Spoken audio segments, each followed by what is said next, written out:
ராவணா பார்வையாளர்கள், தமிழ் உறவுகள் மற்றும் ராவணா நல விரும்பிகளுக்கு வணக்கம். தமிழ்நாடு கல் விவசாயிகள் சங்கத்தினுடைய தலைவராகவும், இந்திய விவசாய சங்கத்தினுடைய முக்கிய பொறுப்புலையும், தமிழ்நாடு விவசாய சங்கத்தினுடைய கூட்டமைப்பில் செயலாளராக முக்கிய பொறுப்பில், இப்படி பல்வேறு விவசாயம் சார்ந்த முக்கியமான எல்லா அமைப்புகளிலும் அதிமுக்கியத்துவம் வாய்ந்த ஒரு பொறுப்பில் இருக்கக்கூடியவர் ஐயா நல்லுசாமி அவர்கள். அவரை நம்ம சந்திக்கிறோம், பேசுகிறோம். வணக்கம் ஐயா. வணக்கம். ரொம்ப நான் உங்கள் இடத்துக்கே வரணும், அது வேற வேற காரணம் இருக்கு. இப்போ குறிப்பாக ரெண்டு விடயங்கள் நம்ம பேசணும்னு நினைக்கிறோம். இந்த மேகதாட்டு ஆணை விடயம் தமிழ்நாடு அரசு எடுத்திருக்கிற முடிவு சரியானது அல்ல அப்படின்னு எல்லா கட்சிகளுமே பேசிடுச்சு. இந்த இடத்துல கட்டக்கூடாது அப்படின்றத நம்ம முடிவு ஒரே ஒரு வார்த்தை. இதுக்கு உடனே இவர்கள் தரப்புல இருந்து எடுக்கிற ஒரு முடிவு சரியான முடிவு அல்ல அப்படின்னு சொல்ல வராங்க. எல்லா கட்சிகளுமே எதிர்க்குது, ஆளுங்கட்சி இதை தவிர. அவர்கள்ட்ட இருந்து ஒரு பதிலும் இல்லை. இதுல என்னதான் முடிவா இருக்குது, என்ன பிரச்சனை வரும் இதுல தமிழ்நாட்டுக்கு? மேகதாட்டுவில் அணை கட்டும் எண்ணம் கர்நாடகாவுக்கு ஏன் வந்தது? அங்கிருந்து தொடங்கணும். காவிரி தீர்ப்பில் இருக்கக்கூடிய தவறு தான் காரணம். காவிரி தீர்ப்பு ஒரு ஏட்டுச் சுரைக்காய், காணல் நீர் மாயமான், நடைமுறைப்படுத்தவே முடியாது. 28 ஆண்டு கால சட்ட போராட்டம், அதுக்கு பின்னாடி 8 ஆண்டுகள், இந்த 36 ஆண்டுகளில் கர்நாடகா எப்போ தண்ணி தமிழ்நாட்டுக்கு திறந்திருக்காங்க? இனிமேல் தேக்கினால் கர்நாடக நீர்த்தேக்கங்கள் உடையும் என்ற அடிப்படையில் தமிழ்நாட்டையும் புதுச்சேரியையும் வடிகாலா வச்சு தான் திறந்திருக்கிறாங்களே ஒழிய, தமிழகமும் புதுவையும் காவிரியில் கடைமடை உரிமை பெற்ற மாநிலங்கள்னு திறக்கவே இல்லை. அதான் உரிய தண்ணியே உரிய நேரத்தில் அப்படின்லாம் இல்லை, உபரியா வந்தால் திறந்து விடுறேன். ஆமாங்க. இப்போ என்னன்னா 2007 இறுதி தீர்ப்பு, பிப்ரவரி 5, 16 ஆண்டுகளுக்கு பிறகு அதில் என்ன சொல்லியிருக்காங்கன்னா, கர்நாடக காவிரியில் வரக்கூடிய நீரை கர்நாடக நீர்த்தேக்கங்கள் ஹேமாவதி, கபினி, ஹேரங்கி, கேஆர்எஸ் போன்ற அணைகளை தேக்கி வச்சு மாதாந்திர அடிப்படையில் தமிழ்நாட்டுக்கு திறக்கணுங்கிறது தீர்ப்பு. ஜூன் மாதம் 10 TMC, July 34, August 50, September 40, October 22, November 15, December 8, ஜனவரி 3, பிப்ரவரி 2.5, மார்ச் 2.5, ஏப்ரல் 2.5, மே 2.5 எல்லையில் பிழைக்கொண்டளவில் கொடுக்கணுங்கிறது தீர்ப்பு. இப்போ 52வது காவிரி மேலாண்மை ஆணைய கூட்டம் நடந்தது. 40 டிஎம்சி தண்ணீரை தமிழ்நாட்டுக்கு விடுகன்னாங்க. விட்டாங்களா? விடலை. நம்பினா தான் விடுவாங்க. அவங்க என்ன சொல்கிறாங்க? எங்களுக்கே தண்ணி இல்லை, எங்களுக்கே தண்ணி இல்லை. இந்த கேள்விக்கு இடம் கொடுக்கறதுக்கு என்ன காரணம்? எங்களுக்கே தண்ணி இல்லைன்னு சொல்கிறதுக்கு என்ன காரணம்? தீர்ப்பில் இருக்கக்கூடிய தவறு தான் காரணம். இல்லை, தீர்ப்பில் அப்படி என்ன தவறு இருக்குது? அந்த தவறுன்னு தெரிஞ்சு ஏன் நம்ம மௌனமாக இருந்தோம் இத்தனை ஆண்டு காலம்? புரியல. நான் உச்சநீதிமன்றத்துக்கு போனேன், இந்த தீர்ப்பு நடைமுறைப்படுத்த முடியாது. நீங்கள் போனீங்க? ஆமாங்க. 2013 தினந்தோறும் நீர் பங்கீடு ஒன்றுதான் தீர்ப்பு. கர்நாடக காவிரியில் வரக்கூடிய நீரை தீர்ப்பின் விகிதாச்சாரப்படி தினந்தோறும் பங்கிட்டு அந்தந்த மாநிலங்களுக்கு கொடுத்து விட வேண்டும். என்ன விகிதாச்சாரம்? கர்நாடகாவுக்கு 284.75 டிஎம்சி, தமிழ்நாட்டுக்கும் புதுச்சேரிக்கு 177.25 டிஎம்சி, கேரளாவுக்கு 21 டிஎம்சி. வருகின்ற நீரை எப்படி பெட்ரோல் டீசல் விலையை தினந்தோறும் நிர்ணயம் செய்து அறிவிக்கின்றார்களோ அதை போல கர்நாடக காவிரியில் வரக்கூடிய நீரை இந்த விகிதாச்சார அடிப்படையில் தினந்தோறும் பங்கிட்டு தமிழ்நாட்டுக்கும் புதுச்சேரிக்கும் உண்டான உரிமை நீர் ஒரு சொட்டு கூட கர்நாடக நீர்த்தேக்கங்களை தேக்கக்கூடாது. அது மேட்டூர் அணையில் மட்டுமே தேக்கப்பட வேண்டும். அப்படி ஒரு தீர்ப்பை 28 ஆண்டு கால சட்ட போராட்டத்தில் தமிழ்நாடு அரசு பெற்று தந்திருந்தால் எதுக்கு இரு மாநில உறவு கெடுது? எதுக்கு மோதல் வருது? எதுக்கு இறையாண்மை ஒருமைப்பாடு கேள்விக்குறியாகுது? இப்போ எதுக்கு கர்நாடகாட்ட திறந்து விடணும் அப்படின்னு கேட்க வேண்டிய அவசியம் இல்லையே. தினந்தோறும் எதுக்கு இந்த பிரச்சனை வருது? நீங்கள் இந்த 2 வருஷத்துக்கு முன்னாடி மேட்டூர் அணை 3 முறை முழு கொள்ளால் விட்டுச்சு. இருந்தாலும் குறுவு சாகுபடி சாத்தியம் இல்லை. என்ன காரணம்னா, கர்நாடக அணை நிரம்பலை. அதனால ஜூன் மாதம் விட வேண்டிய தண்ணி விடலை, ஜூலை மாதம் விட வேண்டிய தண்ணி விடலை. ஆகஸ்ட் 15க்கு மேலே அணைகள் பூரா நிரம்பி ஒரே நேரத்தில் 1 லட்சம் கனடிக்கு மேலே திறந்து விட்டாங்க. மேட்டூர் அணை ஓரிரு நாட்களில் நிரம்பி 63 டிஎம்சி கடலுக்கு போச்சு. நீங்கள் தினந்தோறும் நீர் பங்கீடு என்ற அம்சம் தீர்ப்பில் இடம்பெற்றிருந்தால் குறுவு சாகுபடி சாத்தியமாயிருக்குமில்ல? இந்த கடலுக்கே தண்ணி போகுது. அதில் கர்நாடகா கேட்கறது நியாயம். காமராஜருக்கு பின்னாடி எந்த ஒரு நீர்த்தேக்கம் கட்டல. இவங்க இங்கே கட்டவே இல்லை, எது ஒன்று கட்டல. இவங்க என்ன பண்ணாங்க? தேவையற்ற இலவசங்களை முன்னிறுத்த வேண்டியது, மக்களுடைய அறியாமை அறுவடை பண்ண வேண்டியது, ஆட்சியில் அமர வேண்டியது, அரிதாரம் பூச வேண்டியது, அகப்பட்ட சுருட்ட வேண்டியது, உலக பணக்காரர் பட்டியலில் தன்னுடைய குடும்பத்தை கொண்டுட்டு நிறுத்துறது. ஒற்றை இலக்கு நோக்கித்தான் பயணிச்சாங்க. அவனுடைய வெளிப்பாடு. காமராஜர் இறக்கும்போது என்ன இருந்தது கையில் சொல்லுங்க, என்ன இருந்தது? அப்படிப்பட்ட முதல்வர்கள் இருந்த அவரையே தோக்கடிச்சுமே. அப்படிப்பட்ட நாடு தான் நம்ம நாடு. சரி, இப்போ வந்து காவிரியிலேருந்து ஜெயலலிதா காலத்தில் ஒரு தடுப்பணை கட்டினாங்க கரூர் மாவட்டத்தில் மாயனூரில். அந்த தடுப்பணை கட்டிட்டாங்க. அதில் கிட்டத்தட்ட ஒரு டிஎம்சிக்கு மேலே தாக்குறாங்க. அதுலேருந்து தெற்க வந்து கால்வாய் வெட்டினாங்க எடப்பாடி பழனிசாமி அவர் ஆட்சி காலத்தில். அங்கங்கே வெட்டினாங்க. இந்த 5 ஆண்டுகள் அப்படியே கடப்பில் போட்டாங்க. காவிரி வைகை 26 திமுக ஆட்சியில் ஆமாம் கடப்பில் போட்டாங்க. காவிரி வைகை குண்டாறு இணைப்பு திட்டம். அந்த திட்டத்தை நிறைவேற்றினா 73 சிற்றாறுகளை அணைக்க முடியும். கிட்டத்தட்ட கரூர் மாவட்டம், திருச்சி மாவட்டம், சிவகங்கை மாவட்டம், புதுக்கோட்டை மாவட்டம், ராமநாதபுரம், விருதுநகர் இந்த மாவட்டங்கள்லாம் பலனடையும். ஆயிரக்கணக்கான ஏரி, குளம், குட்டை, கண்மாய்களுக்கு தண்ணீரை கொண்டு சேர்ப்பிக்க முடியும். இதனால் நிலத்தடி நீர் செறிவூட்டப்படும். அந்த பகுதி வளமாகும். இப்போ அந்த திட்டத்தை நிறைவேற்றியிருந்தா எது கடலுக்கு 63 டிஎம்சி போகுது. அதே மாதிரி மேட்டூர் சரபாங்க உபநீர் திட்டம் அது நிறைவேற்றிடலாம். வலது பக்கம் பார்த்தீங்கன்னா ஈரோடு மாவட்டத்தில் அந்த அந்தியூர் பகுதியில் இருக்கக்கூடிய ஏரி, குள, குட்டை, கண்மாய்களுக்கு கால்வாய் விட்டு கொண்டுட்டு போகலாம். தடுப்பணைகள் நிறையா கட்டலாம். ஏன் எதை செய்யலை? நீங்கள் ஆங்கிலேயன் காலத்தில் நாட்டு விட்டு போகும்போது 39,500 ஏரி, குள, குட்டை, கண்மாய்கள் பொதுப்பணித்துறையினுடைய பராமரிப்பில் இருந்தது. அதில் இப்போ 7,000 காணாம். 7,000 காணாம். சென்னையில் ஒரு குளம் வந்து வள்ளுவர் கோட்டமாக நிற்கிது. ஆமாம். நீங்கள் சேலத்தில் போய் பார்த்தீங்கன்னா புதிய பேருந்து நிலையம் ஒரு ஏரியில் கட்டினது. நீங்கள் திருப்பூர் மாவட்ட ஆட்சியர் அலுவலகம், திருவள்ளூர் மாவட்ட ஆட்சியர் அலுவலகம் குளத்தில் கட்டியிருக்காங்க. நீதி பரிபாலனை பண்ணுறாங்கள்ல நீதி அரசர்கள், மதுரை கிளை, உயர்நீதிமன்றத்தினுடைய மதுரை கிளை, அந்த கிளை ஒரு கண்மாயில் இருக்குது. கண்மாய்க்குள்ள உட்காந்துக்கிட்டு நீதி அரசர்கள் நீதி பரிபாலனை பண்ணிட்டு இருக்காங்க. இப்படி எடுத்து முழுங்கிட்டா எல்லாம் பட்டா போட்டு அது போட்டு வரத்து கால்வாய் வடிகால் எங்க அது வந்து அது ஒரு பக்கம் அது ஆக்கிரமிப்புல போயிடுச்சு எல்லாம். இப்ப தண்ணி பிரச்சனை மேகதாட்டு அணை கட்டுவதால தமிழ்நாட்டுக்கு பிரச்சனை அப்படின்னு நல்லாவே தெரியுது. புரியுதுங்களா? ஆனாலும் தமிழ்நாடு அரசு வந்து ஆணையம் ஒன்று தனியா போடணும் அப்படின்னு மேகதாட்டு அணை வேண்டியதுல ஒரே வார்த்தை முடிஞ்சு போச்சு. நீதிமன்றத்தில் அதை தான் பேசணும், ஆணையத்தில் அதான் பேசணும். இதுக்கு ஒரு தனியா போடணும்னு ஏன் ஒரு இணைப்பு வைக்கிறாரு முதலமைச்சர்? அது சிக்கலா போகுமே அப்படின்றாங்க விஜய். ஏற்கனவே வந்து ஒரு ஆணையம் போட்டு 28 ஆண்டு காலமாச்சு.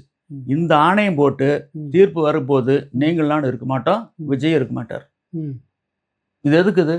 ஊற போடுறது, ஆற போடுறது, ஒத்தி போடுறது, நீட்டு போக ஆணையம், அவ்வளவுதான் பேருக்கு ஆணையம். இதெல்லாம் வந்து உருப்படாதுங்க. ஏற்கனவே ஆணையம் தீர்ப்பு கொடுத்துதான், காவிரி நதிநீர் ஆணையம் கொடுத்துதான் அந்த அதுவே ஒன்றும் நடைமுறைக்கு வராம இருக்கு. ஏற்கனவே ஆணையம் இருக்குல்ல, அதே ஆணையத்துக்கு போக வேண்டியதானே. எதுக்கு புது ஆணையம்? புது ஆணையம் எதுக்குங்க? புது ஆணையம் எதுக்கு? ஏன் அப்படி பண்ணு இந்த அரசு? ஏன் தெரியலையா அவங்களுக்கு? இவங்களுக்கு தெரியாதுங்க. நீங்க TMC, cusecs, duty, inflow, discharge ஒண்ணுமே தெரியாதுங்க. இப்போ நீர்வளத்துறை அமைச்சர் யாரு? புஷி ஆனது. அவர் இதுவரையில் வாய் திறந்திருக்காரா? அவருக்கு தெரியும், நிறைய தெரியும்.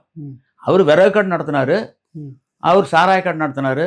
ஃபுல்லுன்னா தெரியும், ஆஃப்னா தெரியும், குவார்டர்னா தெரியும், கட்டிங்னா தெரியும். நீர்வளத்தை பற்றி என்ன தெரியும்?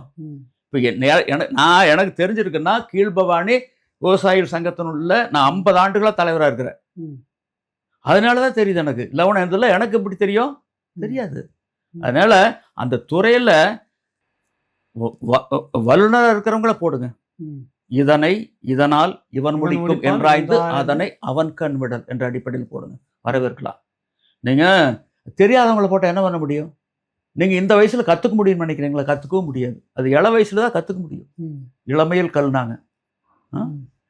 இப்போ எல்லா கட்சியிலுமே எதிர்க்கு. குறிப்பாக பார்த்தீங்கன்னா உங்களுக்கு நாம் தமிழர் கட்சி அதை வலுவாக எதிர்க்குது. இந்த மேகதாட்டு அணையை பாட்டாளி மக்கள் கட்சி நடைப்பயணமும் தொடங்கப்படுறத சொல்கிறாங்க. இன்னும் பல்வேறு விவசாய அமைப்புகளும் குறிப்பாக காவிரி டெல்டா பகுதியினுடைய விவசாயம் முழுக்க போயிடுது. கள்ள நீரில் இப்போவே தண்ணி இல்லை. கடந்த ஆண்டு இந்த தேதியில் நிரம்பி இருந்த அந்த கல்லணை இப்போ வந்து வறட்சியாக மணல் பகுதியாக காட்டுறாங்க.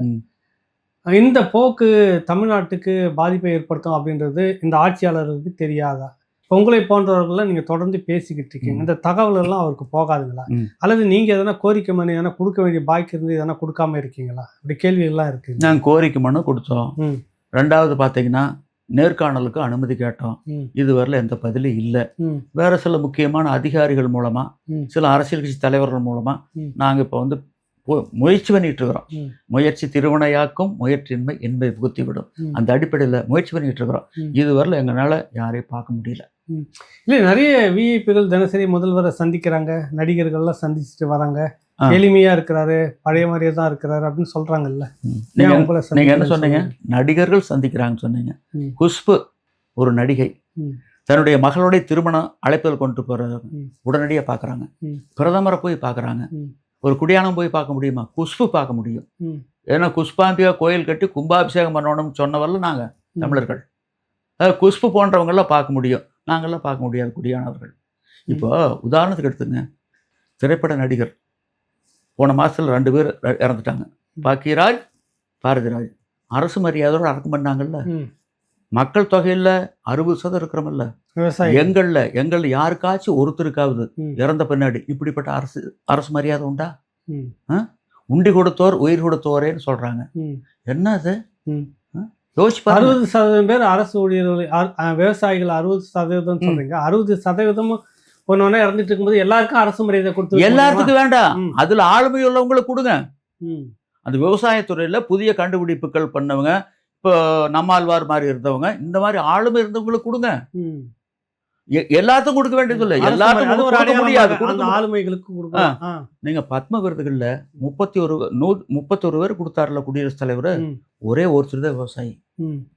ஆனா திரைப்படம்னா அப்படியே அள்ளி அள்ளி விடுறாங்க. ம். ஒரு திரைப்பட நடிகர், ம். ஒரு நடிகை ஒரு கோயிலுக்கு போனா தலைப்பு செய்தி, ம். அந்த நடிகருடைய அண்ணன் போனா தலைப்பு செய்தி. ம். இது என்னங்க இது?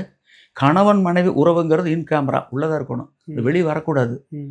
ஒரு நடிகர், ஒரு ஒரு ஒரு அவருடைய மனைவி இல்லை நடிகை, கணவர், இந்த வழக்கு வந்து நீதிமன்றத்தில் இருந்தா அதுதான் தினம் பத்திரிகை ஊடகங்களில் செய்தி, தலைப்பு செய்தி இல்லை. ம். இதில் என்ன இருக்குது? அது 4 சூழலுக்குள் நடக்கக்கூடியது ஒன்று. அகம் புறத்துக்கு வரலாமா? ம். வருது. ஊடகமும் அதையும் போடுறாங்க. ஆனா போடுறாங்க. விவசாயிகள் பிரச்சனையை போடுறது இல்ல. போடுறதில்ல. நெல்லு நனைகிறது. உண்டி கொடுத்தோர் உயிர் கொடுத்தோரே. ம். இது மணிமேகலை பதிவு. ம். உழுதுண்டு வாழ்வாரே வாழ்வர், ம். உழவினார் கைமடங்கு நிலை, விளைவதும் விட்டே மென்பார்க்கும் நிலை, ம். சுழன்றும் ஏற்பினது உலகம், ம். உழுவார் உலகத்தார்க்கு அணி அகுதாற்றாது, எழுவாரை எல்லாம் பொறுத்து, உலகமாகிய தேருக்கு உழவர்கள் அச்சாணி போன்றவர்கள். ம். ஏனென்றால் அந்த உழவுத் தொழிலினுடைய கடுமையை, கொடுமையை, வேதனையை தாக்கு பிடிக்க முடியாமல் பிற தொழில்களுக்கு சென்றவர்களுக்கும் உணவு கொடுத்து காப்பாற்றுவதால் உலகமாகிய தேருக்கு உழவர்கள் அச்சாணி போன்றவர்கள். ம். அந்த அச்சாணிக்கே மரியாதை இல்லையே. ம். பாருங்க எப்படி போயிட்டு இருக்குன்னு. இல்ல, இப்ப இந்த நிலை இப்படி இப்போ எல்லா நடிகரும் விவசாயம்ன்றது இருக்கவே இருக்காது. என்ன ஆகும் அப்புறம் உங்களுக்கு? விவசாயன்றதே இருக்காது. 2027 பாருங்க தெரியும். ம். 2027 பாருங்க, இன்னும் ஒரே வருஷம் தான் இருக்கு. ஒரே வருஷம் தான் எல்னினோ வந்தது. ம். எப்போ? 150 ஆண்டுகளுக்கு முன்பு. ம். 1876 77 வந்தது. ம். அது சூப்பர் எலினோ. ம். 2 டிகிரி சென்டிகிரேட் வந்து கூடுச்சு வெப்பம் ம். பசிபிக் கடல்ல. ம். அதனுடைய விளைவு வெளிப்பாடு மதராஸ் மாகாணத்துல மக்கள் தொகையில் 3/1 உணவு இல்லாம இறந்துட்டாங்க. அதுதான் அந்த பஞ்ச காலம்னு சொல்றாங்க. தாது வருஷ பஞ்சம்னு சொல்லுவாங்க. சொல்றாங்க. எங்க ஊர்ல ம். எங்க அப்பாரையும் சொல்லியிருக்காரு, ம். அவங்க அப்பா சொன்னாங்களா, ம். அது சொல்லியிருக்காரு. ம்.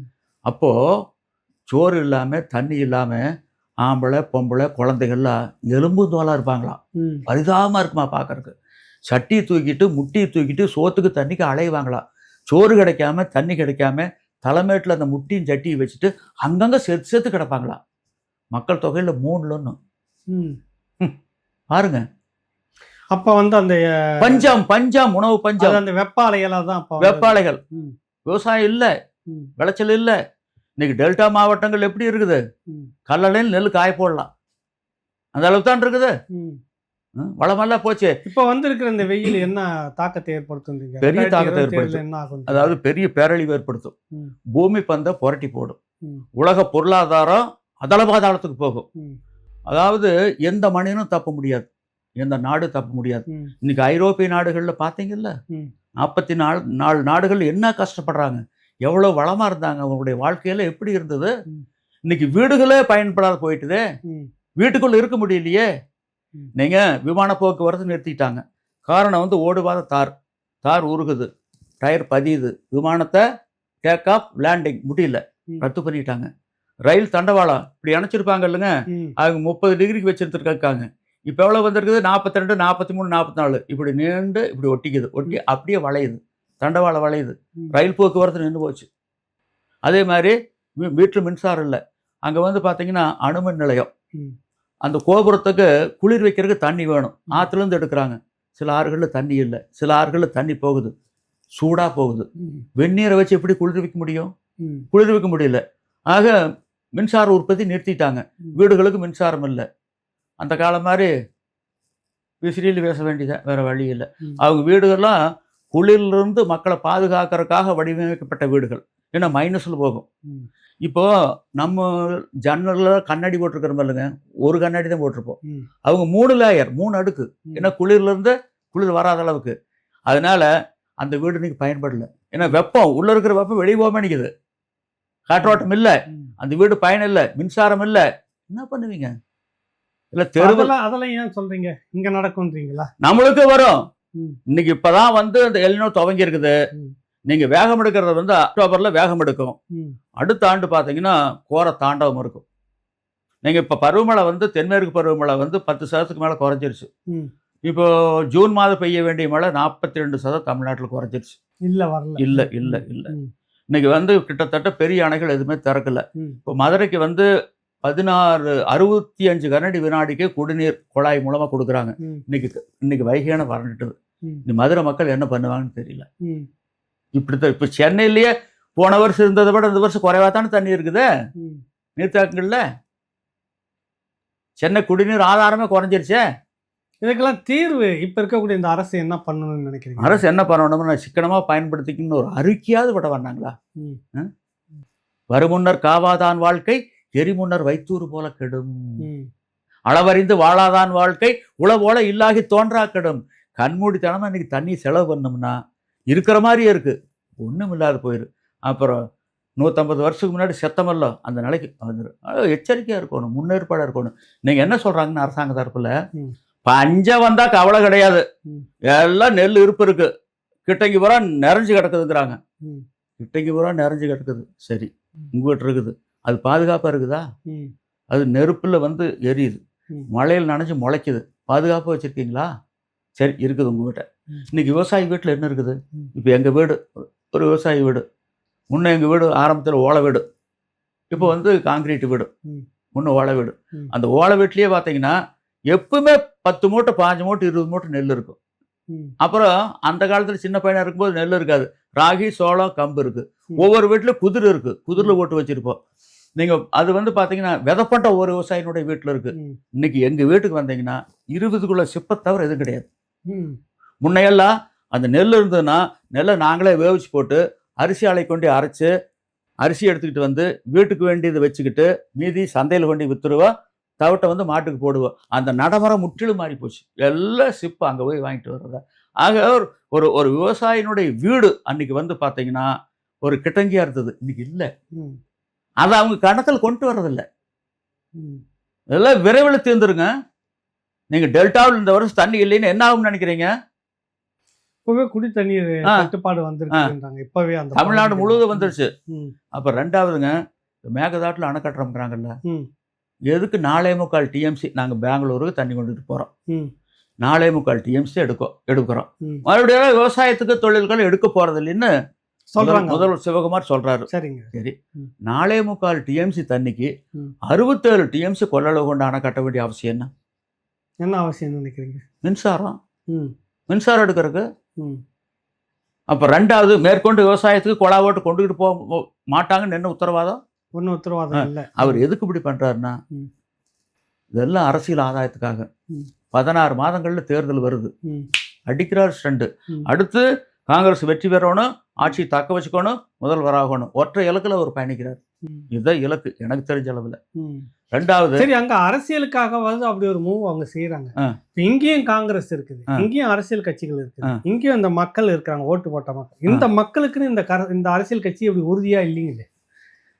அவங்க காட்டுற அந்த உறுதி, அந்த வேகம் தமிழ்நாடு அரசியல் தலைவர் இல்லை. தமிழ்நாட்டில் வந்து ஒற்றுமை இல்லை. இப்ப என்ன சொல்றாங்கன்னா, அன்னைக்கு அந்த தீர்மானம் நிறைவேற்றினாங்க ஒற்றுமையா. ஆஹா, ஒன்றுபட்டுட்டோம், வெற்றி வெற்றி வெற்றிங்கிறாங்க. அதுல வெற்றி எங்க எப்படி அடைவாங்க? இது வாய் சொல்லுதான். சொல்லுவது யாருக்கும் எளிய அறியவாம், சொல்லிய வண்ணம் செயல். இதனால என்ன நடந்தது? ஒரு தீர்மானம் நிறைவேற்றினா அவங்க நிறுத்திக்குவாங்களா?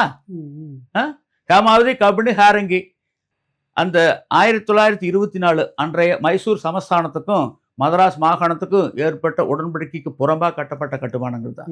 விதிமுறைகளை மீறி கட்டப்பட்ட கட்டுமானங்கள். அது என்ன பண்ணிட்டோம்? இதை மீறி கட்டினா நம்ம என்ன பண்ண போறோம்? கட்டுமான பொருட்கள் கூட தமிழ்நாடு வழியாக தான் போயாகணும். தமிழ்நாடு வழியாக தான் போயாகணும். அங்கிருந்து அது வனம் கொண்டு வர முடியாது. வனத்துக்குள்ள பாதை அமைக்கிறதுக்கு வனத்துறை, மத்திய வனத்துறை விடாது. வனம், சுற்றுச்சூழல், பருவநிலை மாற்ற அமைச்சகத்தினுடைய ஒப்புதலை பெறவே முடியாது அவங்க. சாதாரணப்பட்ட காரியம் அல்ல. இன்னைக்கு பூமி வந்து சூடாகி நிற்குது, கொதிநிலைக்கு போயிட்டுது, ஜாக்கிரதைன்னு சொல்லி ஐக்கிய நாடுகள் சபையினுடைய பொதுச் செயலாளர் எச்சரிச்சிருக்காரு. ஆனால் நம்ம அதை கண்டுக்கல, நம்ம காதுகளில் வாங்கிக்கல. நம்மளுக்கு காதுகளே கிடையாது தமிழர்களுக்கு. எச்சரிக்கை இருக்க வேண்டாங்களா? அதனால ஒரு 12,500 ஏக்கரில் தண்ணி தேங்கும்.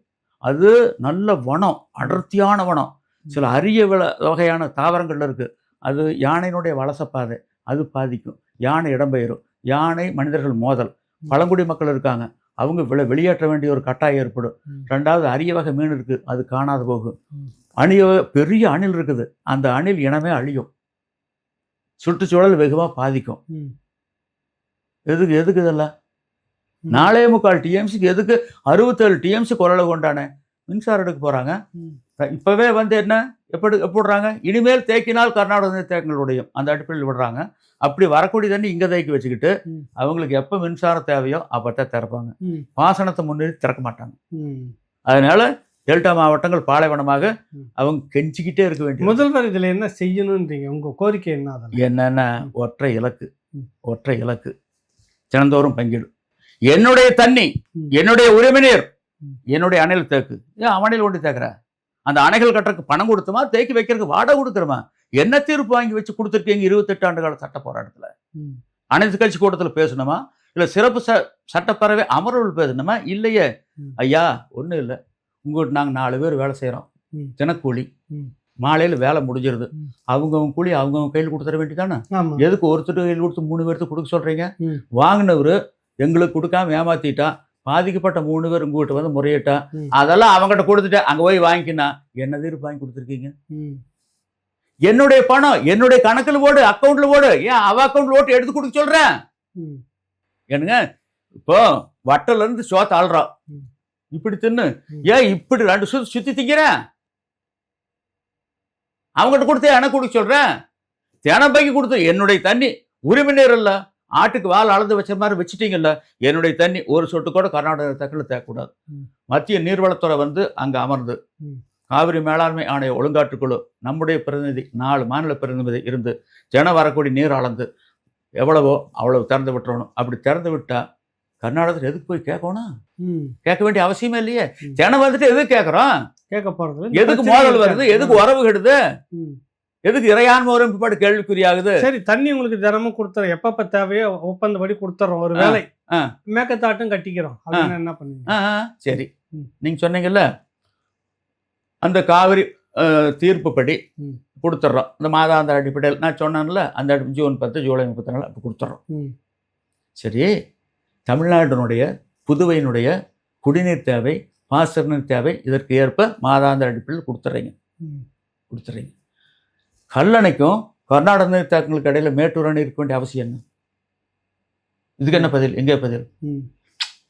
இப்போ உங்களுக்கு வந்து தினம் கொண்டு வந்து 3 வேளை சோறு கொடுத்துட்றோம். அப்புறம் உங்கள் வீட்டில் அடுப்பு எதுக்கு பற்ற வைக்கணும்? தேவையே இல்லையே. எதுக்கு பற்ற வைக்கணும் அடுப்பு? சரியான கேள்வி. அப்புறம் மேட்டூர் அணை எதுக்கு? இந்த கேள்விக்கு என்ன பதில்? எங்கே பதில்? எந்த இலக்கு நோக்கி இந்த வழக்கு நடத்தினீங்க 28 ஆண்டு கால சட்ட போராட்டத்தில்? கொடுமைங்க இது. முதல்வரை பார்த்தா என்ன சொல்லுவீங்க நீங்க? இதைத்தான் சொல்லுவேன், உங்ககிட்ட சொன்னதே தான் சொல்லுவேன். அவர் உள்வாங்க ஒரு பிரபலமான அரசியல் கட்சி தலைவர், நான் பேர் சொல்ல விரும்பல, மாணவனுக்கு பாடம் எடுக்கிற மாதிரி ஒரு 3/4 மணி நேரம் பேசினேன். கடைசியில் நல்ல சாமி போயிட்டு வரட்டுங்களா, போயிட்டார். அவ்வளோதான். இந்த கால் வாங்கி இந்த கால் விட்டு போட்டு போயிட்டார். என்ன பண்ணுறது சொல்லுங்க, நாங்கள் என்ன பண்ண முடியும்? இப்படியே பேசிட்டே இருக்க வேண்டியதான். கோழி கூவுது, காலையில கூவுது, அது அதனுடைய கடமை. அந்த மாதிரி நாங்கள் இந்த அநியாய அக்கிரம தீர்ப்பு தவறுன்னு சொல்லிக்கிட்டு இருப்போம். அதுக்காக கொட்டி விட்டு தூங்கிட்டு இருக்கணும் போய் கொத்தி எழுப்புறது அதனுடைய வேலை. கொத்தி எழுப்புன என்ன நடக்கும்? குறவளையை பிடிச்சிருவேன், அடுத்து கோழி குழம்பு தான் மணக்கும். எங்க வேலை அதல்ல. அநியாயம் நடக்குதுன்னு சொல்றோம். மக்கள் விழிப்புணர்வோடு இருந்து போராடினா வெற்றி பெறலாம். அதாவது வள்ளுவர் சொல்றாரு, கூட்டுடன்று மேல் வரினும் கூடி எதிர்க்கும் ஆற்றல் அதுவே படை. எமனே தலைமை தாங்கி படை நடத்தி வந்தாலும் எதிரணியில் இருப்பவர்கள் பதறாமல் சிதறாமல் ஒன்றிணைந்து நின்றால் வெற்றி உறுதிங்கிறாரு. இங்கதான் பல வாக்குகள் போகுது அரசியல் ரீதியா. நீங்க எம்ஜிஆர் கருணாநிதி 2 பேரு போட்டுதானே காவிரியே போச்சு. அதாவது எம்ஜிஆர் வந்து கையெழுத்து போட போனா அவர் மேற்றாங்க, நீ மலையாளத்தான் வந்து தமிழருடைய நலனை வந்து கர்நாடகாவுக்கு தாரவாத்து கொடுக்குற அப்படின்னு சொல்லி கலைஞர் சொல்ல. அப்புறம் இந்த எம்ஜிஆர் சுற்றி இருக்கிறவங்க அவர் அரசியல் ஆதாயம் தேடிடுவார், கையெழுத்து போடுறாங்க. இப்படியே போட்டு கழுதஞ்சு கட்டருபாய் சிற்றருபாய் நிற்கிது. தமிழ்நாடு வந்து நாசம். ஆமாம். காவிரி நடுவர் மன்றம் இடைக்கால தீர்ப்பு எவ்வளவு? 1991 205 டிஎம்சி. 16 ஆண்டுகளுக்கு பிறகு அந்த 205 டிஎம்சி இறுதி தீர்ப்புல 2007 192 மேன்முறையீடுகள். அதை விசாரிச்சு உச்சநீதிமன்றம் 17 டிஎம்சி எடுத்து கர்நாடகா கொடுத்துட்டாங்க. அந்த 192 177 மாறிட்டு. கர்நாடகா 270 டிஎம்சி 284 கூட்டிட்டு. என்ன கொடுமை இது? 2வது விவசாயத்துக்கு ஒதுக்குன்னு விவசாயத்துக்கு கொடுத்துருந்தா பரவாயில்ல. அந்த 14 டிஎம்சி கர்நாடகா தொழிலுக்கு 10 பெங்களூர் குடிநீருக்கு 4.25. அந்த தொழிற்சாலையிலிருந்து வரக்கூடிய கழிவு நீர் மேலும் காவிரி நீர் மாசுபடுத்துமே. எப்படியோ பிரச்சனை முடிஞ்சா போதுன்னு ஒத்துக்கிட்டோம். இன்னைக்கு மேட்டூர்ல 40 டிஎம்சி தண்ணி இருக்குது, 77 அடி இருக்குது, கிட்ட போக முடியாது. பச்சை நிறத்தில் இருக்குது தண்ணி, பச்சை நிறத்தில் இருக்குது. மூக்க பிடிச்சிட்டு தான் போகணும். அதைத்தான் இப்போ 3000 கரண்டி திறந்து விட்டுக்கிட்டு இருக்காங்க. சென்னைக்கே வருது அந்த குடிநீர். வெளியில ஓடிட்டு நொறைய வருது. இது இல்லைங்க, தென்பண்ணை. அது கர்நாடகாவிலேருந்து வருது, தொழிற்சாலையிலேருந்து வருது. கிளவரப்பள்ளின்னு ஒரு அணை இருக்குது. அதில் வந்து தண்ணி திறந்து விட்டா 1/4 பகுதி தண்ணி, 3/4 பகுதி நொறை. நல்ல பனை உயரத்துக்கு நொறை வருது. கொடுமை.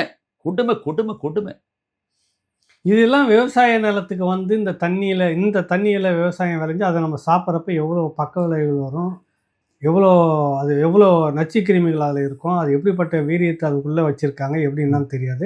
இதெல்லாம் வந்து சரி செய்வதற்கான ஒரே தீர்வாக நீங்கள் என்ன நினைக்கிறீங்க? தீர்வு என்னன்னா, சுதந்திரத்தினுடைய விலை, மக்களுடைய விழிப்புணர்வு. நம்ம விழிப்புணர்வோடு இருந்தால் தான் முடியும். இதனால் இவன் முடிக்கும் என்றாய்ந்து அதனை அவன் கண் விடல் என்ற அடிப்படையில் வாக்களிப்பது ஒன்றுதான் தீர்வு. வேற எந்த தீர்வு கிடையாது. எந்த தீர்வு? அதான் நீங்க சொன்ன மாதிரி இப்போ இவர் முடிப்பாருன்னா இவர்கிட்ட ஒப்படைச்சிருக்காங்க நாட்டை. ஒப்படைச்சிருக்கு. ரைட். இவரை பொறுத்தவரை என்னன்னா, இவர் வீரர் தான். இடது கால தோக்குன்னா 200 பேர் சீமன பேர் மாதிரி உருள்றாங்க. வலது கால தோக்குன்னா வந்த கூட்டம் அப்படியே சரியுது. இவர் இருக்க வேண்டிய இடம் இந்திய சீன எல்லை, இந்திய பாகிஸ்தான் எல்லை. ரஜினி கிஜினி இதெல்லாம் இருக்காங்க இல்லைங்க, விஷால் கிசால் எல்லாம் இருக்காங்க இல்லைங்க. அத்தனை பேர்த்தையும் கொண்டு போய் அங்கே நிறுத்திட்டா எல்லா பக்கம் எவனாச்சும் பாகிஸ்தான் தீவிரவாதி வருவானா, நுழைவானா, வாழ ஆட்டுவானா? ராவல்பிண்டி வரல திரும்பி பார்க்காத ஓடிடுவானே. இவங்க தங்களுடைய திறமையை காட்ட வேண்டிய இடம் அங்க. தமிழ்நாடு அரசியல் களம் அல்ல. நல்லது. நிறைய விஷயங்களை பகிர்ந்திருக்கீங்க குறுகிய ஒரு நேரத்துக்குள்ளாக. தொடர்ந்து நம்ம சந்திப்போம், பேசுவோங்க ஐயா. நன்றி.